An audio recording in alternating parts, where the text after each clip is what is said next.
আখেরি মোনাজাতের মধ্য দিয়ে শেষ হলো ৫৮তম বিশ্ব ইজতেমার প্রথম পর্বের প্রথম ধাপ। আত্মশুদ্ধি, গুনাহ মাফ ও বালা মুসিবত থেকে হেফাজতে প্রার্থনা করেছেন মুসল্লিরা। সৃষ্টিকর্তার রহমত প্রার্থনা ও সন্তুষ্টি লাভের আশায় দুহাত তুলে আকুতি জানান লাখো মানুষ। দেশ ও দেশবাসীর শান্তি সমৃদ্ধি কামনা করেন তারা। কুয়াশার চাদর ভেদ করে পূবের আকাশে রক্তিম সূর্যের উকি। হেদায়েতি বয়ানের মধ্য দিয়ে শুরু হয় বিশ্ব ইজতেমার প্রথম পর্বের প্রথম ধাপের শেষ দিনের আনুষ্ঠানিকতা। পরে পবিত্র কোরআন হাদিসের আলোকে শুরু হয় বয়ান।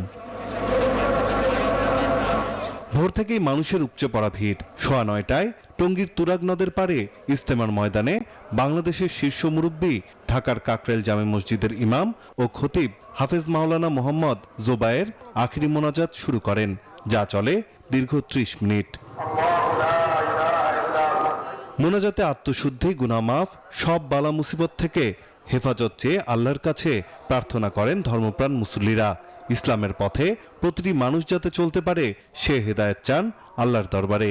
আল্লাহ তাআলার কাছে আমাদের একটাই চাওয়া যে দুনিয়ার শান্তি, আখিরাতের কামিয়াবি যেন হয়। সকলকে আল্লাহ তাআলা সুস্থতা দান করেন। মনস্কামনা আছে যাতে আমাদের ভবিষ্যৎ জীবনটা আল্লাহ ভালো রাখে।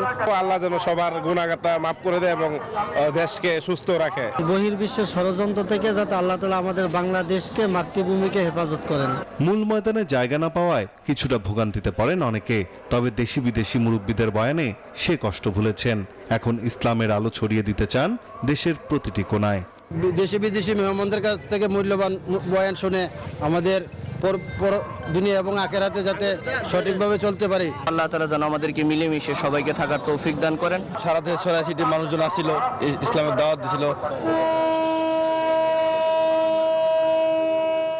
সোমবার থেকে জুবায়েরপন্থী বা সূরায়ে নিজাম অনুসারীদের বিশ্ব ইজতেমার প্রথম পর্বের দ্বিতীয় ধাপ শুরু হবে, যাতে অংশ নেবেন দেশের ২৩টি জেলার মুসল্লিরা, যা শেষ হবে বুধবার আখেরি মোনাজাতের মধ্য দিয়ে।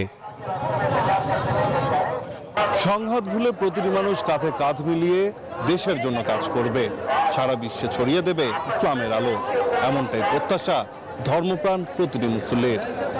টঙ্গীর ইজতেমা ময়দান থেকে নাইম আল চিকো, নিউজ 24, গাজীপুর।